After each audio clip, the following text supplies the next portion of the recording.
Bobobo-Bo might be the strangest thing ever broadcast on an American kids television network. It's one of those shows that I feel like every Toonami kid remembers as part of some weird fever dream, but in like a vague, non-specific way. I remembered really loving this series as a kid, so on a whim, I bought some of the manga volumes recently and looked into what the hell ever happened to this series. And what I found was that its release status is as confusing as the show itself. The original Bobobo manga ran from 2001 to 2005. 21 volumes of the manga were released in Japan, followed by several spin-offs, including a sequel series. It was a staple manga of the early 2000s, enough so to warrant an anime and several video games.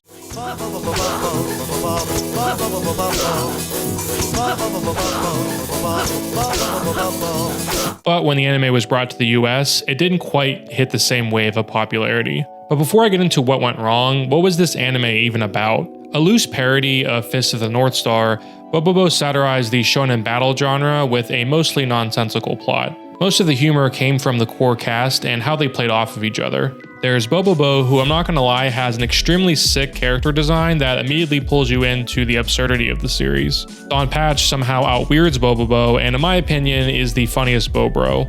He thinks he's the main character of the manga and has to keep getting reminded by the narrator that he's a sidekick. Judy is the straight character who reacts to all this insane stuff happening around her. There's also Jelly Jiggler, Soften, the dude with poo for a head, Gasser who farts on people. It's just crazy. Their interplay really works and it's a big part of why the humor is so successful. And when I checked out the manga, I'm not gonna lie, I think the randomness dial needed to be set back just a little bit. Given the limited page count of the manga, a lot of the, quote, fights can feel like one non sequitur after another.